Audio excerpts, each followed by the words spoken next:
I'm mad. This is how you act when you are out of control. I don't want to ever see my mother have to go through this again. Never, Jeffrey! Jeffrey! I hate you! Predators have hunted with chilling precision, leaving trails of devastation that haunt us to this day. Their names evoke fear, their crimes defy comprehension, and their stories grip millions. We unravel the tales of the 5 most dangerous serial killers in U.S. history monsters who exploited society's blind spots, eluded justice, or shocked the nation with their brutality. From the most prolific killer ever confirmed to an unidentified phantom still at large, these cases will leave you questioning how close evil truly lurks. Welcome to the dark heart of true crime. Number 1. Samuel Little. In the annals of American crime, few names evoke as much horror as Samuel Little, a man who roamed the shadows of society for decades, leaving a trail of death that spanned 19 states and claimed at least 93 lives. But for years, his victims, mostly vulnerable women on the fringes, were dismissed as accidents or overdoses. This is the story of Samuel Little, the deadliest serial killer the FBI has ever confirmed, a predator who hid in plain sight. Born on June 7, 1940, in Reynolds, Georgia, Samuel McDowell. Little entered a world already steeped in hardship. His mother, a teenager herself, worked as a prostitute, and young Samuel was raised primarily by his grandmother in Lorain, Ohio. From an early age, signs of trouble emerged. Little later claimed his fascination with violence began in childhood, recalling a memory of watching his kindergarten teacher adjust her stockings, igniting dark fantasies of strangulation. By his teens, Little was already in trouble with the law. Petty thefts, assaults, and a nomadic lifestyle took hold. He dropped out of high school, bouncing between jobs as a boxer, ambulance attendant, and itinerant laborer. But beneath the surface, a monster was awakening. In 1956, at just 16, he was arrested for breaking and entering in Omaha, Nebraska, his first brush with incarceration. It wouldn't be his last. The 1960s marked Little's escalation. He crisscrossed the country, preying on the vulnerable, sex workers, drug users, transients, women society often overlooked. His method was brutally efficient, a punch to the stomach to incapacitate, followed by strangulation. No guns, no mess, just hands and rage. Victims were dumped in remote areas, their deaths misclassified as overdoses or natural causes. Little's first confirmed kill came in 1970 in Miami, Florida. Mary Brosley, a 33-year-old woman struggling with addiction, vanished after meeting a charming stranger at a bar. Her body was found strangled in a sugarcane field, but police wrote it off as a drug-related incident. This pattern would repeat for decades. Throughout the 1970s, Little's spree intensified. In Pascagoula, Mississippi, 1971, 24-year-old Linda Sue Boards strangled and left in a wooded area. Macon, Georgia, 1977. 2 women, Yvonne Pless and Patricia Parker, met similar fates. Little targeted black women disproportionately, over 70% of his victims, capitalizing on racial biases in law enforcement. By the 1980s, Little had honed his craft.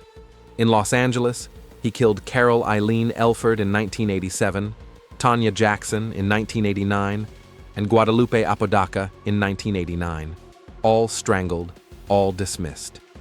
He was arrested multiple times for assaults, but always slipped through, acquitted in one trial despite DNA evidence. Little's mobility was key. He drove beat-up cars, lived transiently, and blended in.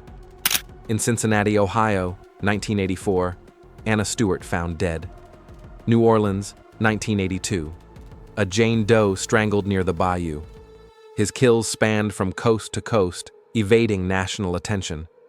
As the 1990s dawned, Little's pace slowed, but didn't stop.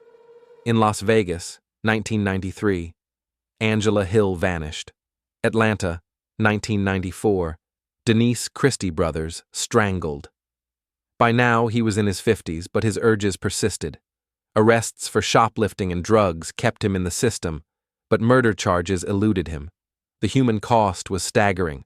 Families left in limbo, bodies unidentified. Little once said, "God put me on earth to do what I did." But justice was coming, slowly. In 2012, at age 72, Little was arrested in Kentucky on a drug charge. Extradited to California, his DNA matched 3 unsolved LA murders from the 80s. In 2014, he was convicted and sentenced to life. But this was just the beginning.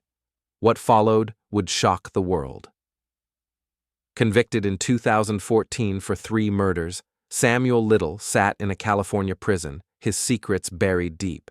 But in 2018, a Texas Ranger cracked the code, unleashing a flood of confessions that would rewrite true crime history. Enter James Holland, a seasoned interrogator known for his rapport-building skills. Over 700 hours of interviews, Holland gained Little's trust, offering fast food, casual chats about boxing. Little, facing death from diabetes and heart issues, began to confess. "I killed 93, he said calmly. The FBI was stunned. Those drawings became crucial. Little, an amateur artist, sketched 16 portraits of unidentified victims, haunting images released by the FBI in 2019 to crowdsource IDS. One depicted a woman from Phoenix, 1979, another from Cincinnati, 1984. They helped match dozens more cases. Confessions poured out. Odessa, Texas, 1994. Marianne, a transgender woman strangled. Knoxville, Tennessee, 1975. Martha Cunningham dumped in woods. Little detailed the neck pop he felt during strangulations, a sickening signature. By 2019, the FBI declared Little the most prolific serial killer in U.S. history, surpassing Ted Bundy and Gary Ridgway. They verified 50 confessions initially, climbing to over 60 by 2021. VICAP analysts linked him to killings in 14 states, from Florida to California. But why confess? Little claimed divine purpose, showing no remorse. In one interview, he laughed, recounting a victim's struggle. Families, however, found closure and outrage at systemic failures. Little's health declined rapidly. On December 30th, 2020, he died in a Los Angeles hospital at age 80 from complications of diabetes and heart disease. No fanfare, just the end of a nightmare. But his legacy lingers. 33 confessions still unmatched as of 2025, with ongoing investigations. Today, Little's case highlights biases in justice, how race, class, and gender influence investigations. It spurred reforms like better DNA databases and victim advocacy. But questions remain. How many more victims? Could he have been stopped sooner? Number 2. Rex Heuermann. In the quiet suburbs of Long Island, New York, a chilling discovery shocked the nation. Between 2010 and 2011, the remains of 11 people, mostly young women, were found scattered along the remote shores of Gilgo Beach. For over a decade, the killer eluded justice. But in 2023, one man's double life unraveled. This is the story of Rex Heuermann, the architect accused of being the Long Island serial killer. Rex Heuermann was born in 1963, raised in Massapequa Park, a sleepy Long Island town. To neighbors, he was a reserved architect, a family man living in his childhood home with his wife, Asa Ellerup, and their 2 children. But beneath this ordinary facade, prosecutors allege a predator lurked, one who preyed on sex workers, exploiting their vulnerability. Heuermann studied architectural technology at the New York Institute of Technology and founded RH Consultants and Associates in Manhattan in 1994, serving clients like Target and American Airlines. By day, he was a respected professional. By night, prosecutors say, he hunted, The killings began as early as 1993. Sandra Costilla, 28, was found strangled in North Sea, New York, her body wrapped in burlap, a signature that would define the case. In the 2000s, the Gilgo Four vanished. Melissa Barthelemy, Megan Waterman, Amber Costello, and Maureen Brainerd Barnes, all escorts in their 20s. Their bodies were discovered in 2010, dumped along Gilgo Beach. The case broke open in 2010, sparked by the disappearance of Shannon Gilbert, a 24-year-old escort. While searching for her, police stumbled upon the remains of the Gilgo Four, wrapped in burlap, within a quarter-mile stretch of Ocean Parkway. By 2011, 7 more bodies were found, including a toddler and an unidentified Asian male. The investigation stalled. Initial leads pointed to a white male familiar with Long Island's South Shore, possibly with law enforcement knowledge. Heuermann, who worked at Jones Beach in his 20s, knew the area intimately. Yet, for over a decade, he remained under the radar. In 2007, Maureen Brainerd Barnes vanished. In 2009, Melissa Barthelemy. In 2010, Megan Waterman and Amber Costello. Each lured through online ads, their phones pinging near Heuermann's home or Manhattan office. Police had no suspect until a breakthrough in 2022. In January 2022, a new task force reignited the case. A witness recalled a Chevy Avalanche near Amber Costello's last known location. It matched Heuermann's vehicle. Then, a game changer. DNA from a pizza crust Heuermann discarded in Manhattan matched a hair on Megan Waterman's body. On July 13, 2023, Heuermann was arrested in Midtown Manhattan, charged with 3 counts of first-degree murder for Barthelemy, Waterman, and Costello. He pleaded not guilty, held without bail in a 60-square-foot cell at Riverhead Correctional Facility. Neighbors were stunned. Etienne de Villiers, who lived next door for 30 years, called Heuermann quiet, unbothersome. Yet, his home, described as a dump, hid dark secrets. Police found 350 electronic devices with violent pornography, some mirroring the victim's bindings. By 2024, charges expanded to 7 murders, including Jessica Taylor, Sandra Costilla, Valerie Mack, and Brainerd Barnes. Court documents revealed a chilling blueprint for kills, referencing sites like Mill Road, where Mack's remains were found. As Heuermann awaits trial in 2025, new evidence is shaking the case to its core. Could advanced DNA technology seal his fate or tear it apart? The Long Island serial killer saga is far from over. On September 3, 2025, Judge Mazzei ruled the DNA admissible, a landmark decision.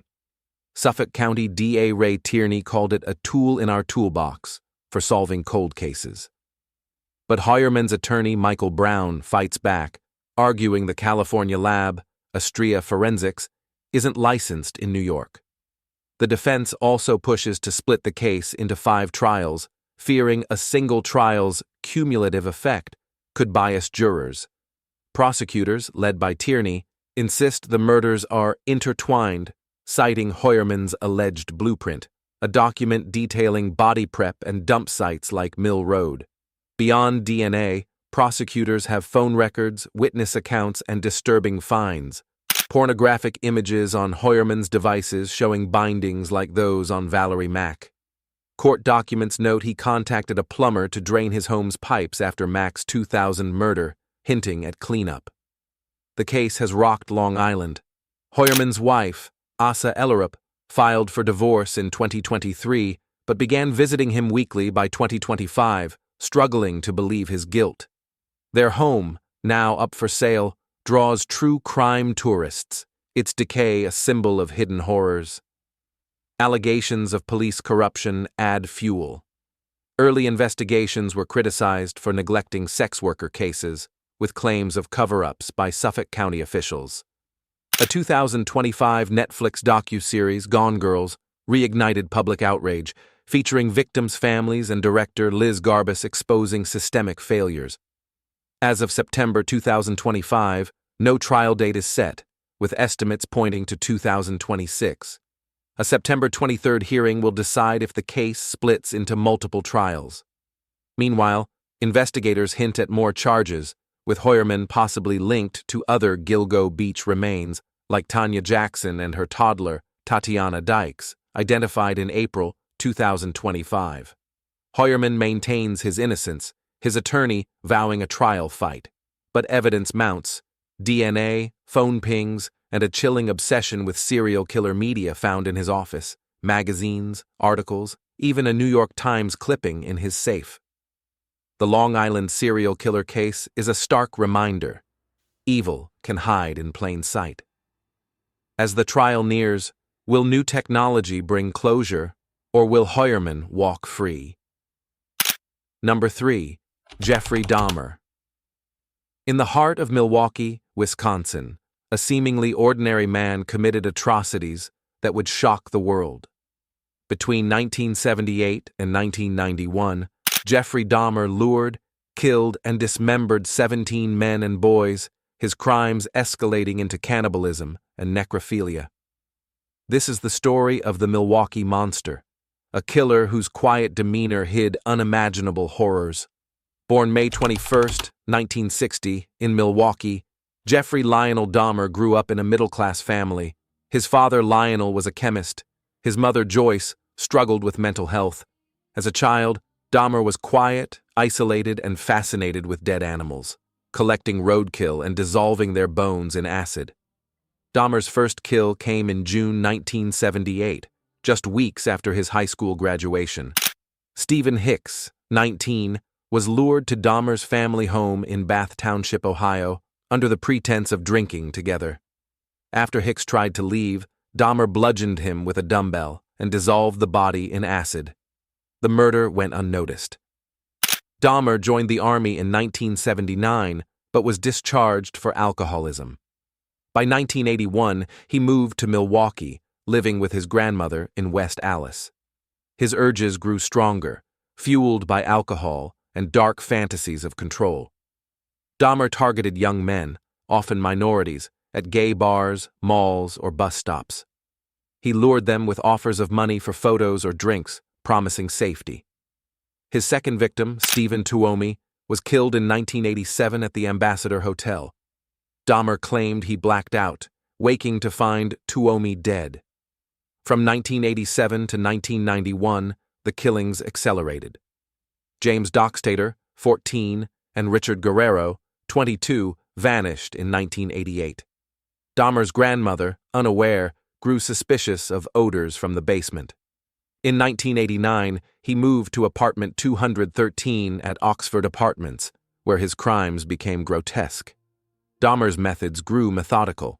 He drugged victims with sedatives, dismembered them, and preserved parts, skulls, organs, in his apartment. He admitted to eating flesh, claiming it made victims part of him. By 1991, his apartment was a house of horrors. In May 1991, a near escape exposed Dahmer's lair. Konarak Synthosamphone, 14, fled apartment 213, drugged and disoriented. Neighbors called police, but Dahmer convinced officers Konarak was his drunk boyfriend. Hours later, Konarak was dead, one of Dahmer's final victims. Dahmer's final victims: Errol Lindsay, Tony Hughes, Matt Turner, Jeremiah Weinberger, Oliver Lacey, Joseph Braidhoft, fell in a rapid spree in 1991. He kept souvenirs, photos, body parts. His apartment held vats of acid, a 57-gallon drum, and a freezer of remains. On July 22, 1991, Dahmer's reign ended. Tracy Edwards, 32, escaped after being lured to the apartment. He flagged down police, who returned to find Polaroids of dismembered bodies and a nightmarish scene. Dahmer was arrested, confessing to 17 murders. The world recoiled as details emerged. But Dahmer's story didn't end with his arrest. His trial, confessions, and legacy would expose the depths of human darkness and a city's failure to stop it. Dahmer's trial began January 30th, 1992. He pleaded guilty but insane to 15 counts of murder in Wisconsin, hoping for psychiatric care. Prosecutors, led by Michael McCann, argued he was fully aware of his actions, citing meticulous planning, luring victims, preserving remains, even attempting to create zombies by drilling into skulls. Dahmer's confessions were chilling. In police interviews, he described eating victims to keep them with him, detailing recipes with human flesh. The jury saw Polaroids, graphic images of dismemberment, and heard from families. On February 15, 1992, Dahmer was found sane, sentenced to 15 life terms, 957 years. A separate trial in Ohio for Stephen Hicks's murder added a 16th life sentence. Dahmer expressed remorse, saying, "I created this horror, and it only makes sense I do everything to put an end to it." But for victims' families, closure was elusive. Victim's brother, Michael Hughes, brother of Tony, says Tony was kind, deaf, trying to live his truth. Dahmer took that. The police failed us. We're still healing. The trial exposed systemic failures. The Konarak synthosophone incident sparked outrage, leading to the firing of 2 officers, later reinstated. Milwaukee's Black and Asian communities protested police bias, fueling reforms in missing persons protocols. Dahmer was sent to Columbia Correctional Institution in Portage, Wisconsin. He embraced Christianity in prison, baptized in 1994. But on November 28, 1994, inmate Christopher Scarver beat Dahmer to death with a metal bar, ending his life at 34. Dahmer's death closed a chapter, but his legacy endures. The 2022 Netflix series, Monster, the Jeffrey Dahmer story sparked renewed fascination, though criticized for glamorizing him. In 2025, true crime fans on platforms like X debate his psychology, keeping his name alive. Apartment 213 was demolished in 1992, but Milwaukee carries the scars. Dahmer's case reshaped true crime, highlighting victim voices and societal blind spots. His crimes remind us, monsters don't always look the part. Number 4. The Chicago Strangler. In Chicago's shadows, a chilling pattern emerged. Between 2001 and 2018, at least 51 women, mostly black, many sex workers, were found strangled, their bodies discarded in alleys, garbage bins, and vacant lots. Dubbed the Chicago Strangler, this theorized serial killer, or killers, remains uncaught, their crimes haunting a city. This is their story. The victims, aged 18 to 58, were often marginalized, black women, sex workers, or those with drug addictions. Their bodies, frequently nude or semi-nude, were left in open spaces, some set on fire. The first known victim, Angela Mariana Ford, was found in 2001. The most recent, Rio Renee Holyfield, in 2018. The pattern emerged in 2018 thanks to the Murder Accountability Project, a nonprofit using algorithms to detect serial killer clusters. Founder Thomas Hargrove flagged 51 unsolved strangulations, noting their similarities: location, victim profile, and method. He called it a red alert for a serial killer. Chicago police pushed back, denying a single killer.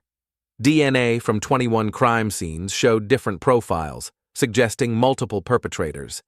Yet, only 4 cases were solved by 2020, including Diamond Turner's 2017 murder linked to her boyfriend Arthur Hillard via DNA. The killings clustered in 3 police districts: South Side, Far South Side, and West Side. Areas like Englewood and Garfield Park, plagued by poverty and violence, became dumping grounds. Hargrove noted a gap in killings from 2014 to 2017, suggesting a killer may have been incarcerated. Community activists, like 13-year-old Azia Roberts, organized marches, demanding justice. The 2021 Discovery Plus series, The Hunt for the Chicago Strangler, and Roosevelt University's Unforgotten 51 Project humanized victims, spotlighting systemic racism in policing and media coverage. Critics argue bias, racial and socioeconomic, delayed investigations. If victims were from wealthier areas, would police have acted faster? In 2019, the FBI joined a task force, but progress stalled. Of 75 strangulations since 2001, only a third are solved. Suspects like Darren Vann, an Indiana serial killer, were investigated but never linked. Speculation persists. One killer, multiple, or a mix. The data suggests at least 3 distinct perpetrators, 1 white, 2 African American. As of 2025, the Chicago Strangler case remains open. Families wait for justice, communities demand answers, and a city wonders if a killer still walks free. Number 5. The I-70 killer. In the spring of 1992, a phantom killer stalked the heart of America. Over 29 days, 6 store clerks were murdered along Interstate 70, their deaths linked by a rare .22 caliber pistol. Known as the I-70 killer, this unidentified predator vanished, leaving a trail of grief and mystery that lingers in 2025. This is their story. The spree began April 8, 1992, in Indianapolis. Robin Fuldauer, 26, was shot execution-style at a Payless shoe source. 3 days later, in Wichita, Patricia Magers, 32, and Patricia Smith, 23, were killed at La Bride d'Elegance bridal shop. The killer struck again, April 27th, in Terre Haute, killing Michael McCown, 40, at Sylvia's Ceramics. The killings continued. On May 3rd, Nancy Kitzmiller, 24, was shot at Boot Village in St. Charles, Missouri. 4 days later, Sarah Blessing, 37, was killed at her gift shop, Store of Many Colors, in Raytown, Missouri. All were shot in the head with an Irma Werk ET-22 pistol, a rare German relic. The victims were mostly young, petite, brunette women, often alone in small stores near I-70. McCown, the only male, was likely mistaken for a woman due to his ponytail and the store's feminine name. Witnesses described a white male, mid-20s to mid-30s, 5 feet 7 inches, 140 to 160 pounds, with short light brown or auburn hair and beard stubble. In Wichita, a customer saw the killer holding a gun wrapped in a wedding veil, escaping after the double murder. In Raytown, a neighboring store owner, Tim Hickman, saw the suspect minutes before Sarah Blessing's death. Despite sketches and FBI profiling, no arrests were made. Suspected links to 1993 Texas murders and a 2001 Terre Haute killing, Billy Brossman, shot at a liquor store, fizzled. Ballistics didn't match, and DNA tests in 2021 and 2022 yielded no suspect. A 2021 task force, aided by advanced forensics, hoped for a break, but the case remains cold. Theories abound. Was the killer a drifter, a trucker, or someone local? Did he die, get jailed, or just stop? In 2022, Harry Edward Greenwell, the I-65 killer, was briefly considered, but his age and MO didn't align. The St. Charles police still offer a $25,000 reward. In 2025, the I-70 killer case haunts the Midwest. Families seek closure, detectives chase leads, and communities wonder if he's still out there. These 5 killers, Samuel Little, Rex Heuermann, Jeffrey Dahmer, the Chicago Strangler, and the I-70 killer, represent the darkest corners of human nature. From the most prolific predator to an unsolved phantom, their stories expose systemic failures, societal biases, and the chilling reality that evil can blend into everyday life. Share your thoughts below. Subscribe to True Crime Drop for more true crime deep dives, and hit that bell. If you have tips on any of these cases, contact the FBI or local authorities. Stay vigilant.